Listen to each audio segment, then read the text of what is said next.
Right now, we are living through the highest number of simultaneous global conflicts since the end of World War II. And the scientists who track just how close humanity is to a major catastrophe, well, they've moved their doomsday clock to its most urgent setting in history. 85 seconds to midnight. Think about that for a second. That is the closest we have ever been to a global catastrophe. And yet, for most of us, the biggest concern of the day is a little notification from our bank app telling us our savings are on track. But let's be real. In a world where major nuclear arms treaties are just expiring, that little savings balance isn't a safety net. It's barely a speed bump. So we need to talk about what I call the $100,000 shield. And look, this is not about getting rich. This is about the absolute minimum amount of money you need to go from being a passive victim of global events to an active decision maker who actually gets to choose what happens next.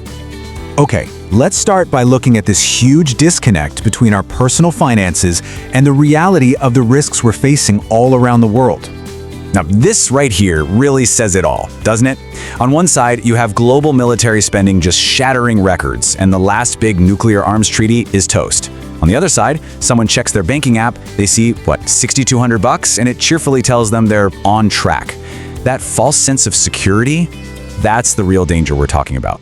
All right, next up, let's pull back the curtain on the biggest illusion of them all, the so-called stable corporate job. So, here's the crucial point. The average American worker has 100% of their income, their health insurance, and their retirement match tied up with a single employer. In the world of investing, we have a name for this. It's called concentration risk. And any financial advisor would tell you that this is a catastrophically under-diversified position. It's literally putting every single egg you have in one basket, with the company logo slapped right on the side. And this is just a brilliant illustration of how quickly that entire basket can be dropped. It's just one email, right? Often sent in the middle of the night, and suddenly your income doesn't dip. It goes to zero. Your badge stops working, your laptop is a brick, and just like that, that stable job is history. And that's when the financial shocks start piling up fast. You see that health insurance you were paying, say, $310 a month for? Yeah, that's because your employer was quietly covering the other $1,800. All of a sudden, you're looking at a COBRA premium of over $2,100 a month, just to keep the exact same insurance you had yesterday. And listen, this risk isn't just personal, it's systemic. History shows us time and time again that when governments get squeezed, they lock citizens out of their own money. In 1933, the US government literally confiscated gold. In 2001, Argentina froze every single bank account overnight. In 2013, Cyprus just took nearly 50% of large deposits.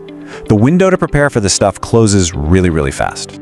Okay, so we've laid out the problem. Now, let's talk about the solution, a clear, actionable game plan for building real, tangible resilience. So why $100,000? Why that specific number? Well, it's the minimum amount you need to cover all four components of surviving a crisis at the same time. You need a runway for living expenses, you need funds in case you have to relocate, you need a hedge against inflation, and most importantly, you need rebuilding capital for after the crisis. Anything less, and you're forced to choose, which means you're not really prepared at all. Let's just take relocation, for example. Let's say you need to get out of Dodge. A full year in a strategically neutral, low-cost country will run you somewhere between $22,000 and $38,000. And that's for everything, flights, visas, the works. With the $100,000 shield, you can actually do that and still have a significant chunk of change left over. And that leftover capital, that's the most important part. See, every crisis creates these massive opportunities for wealth transfer.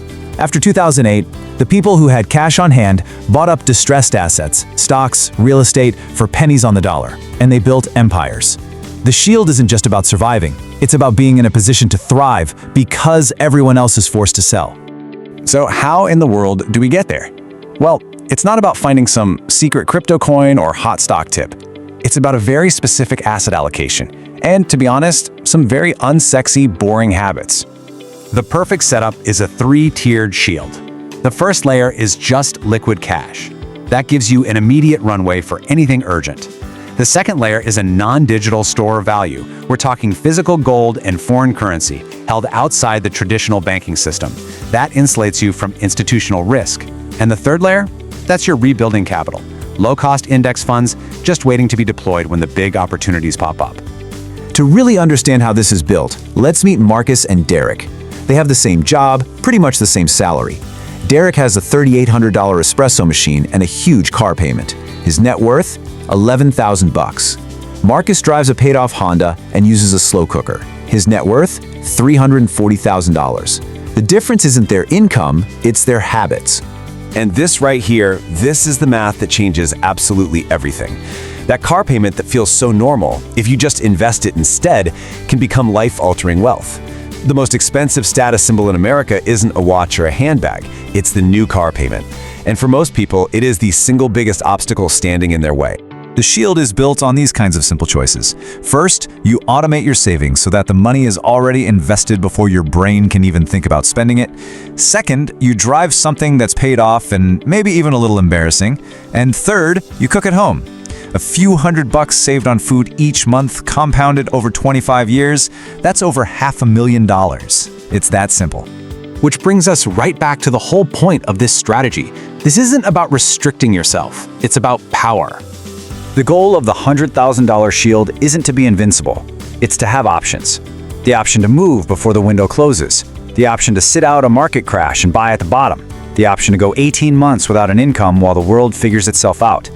It is the freedom to make a choice when most other people have none left.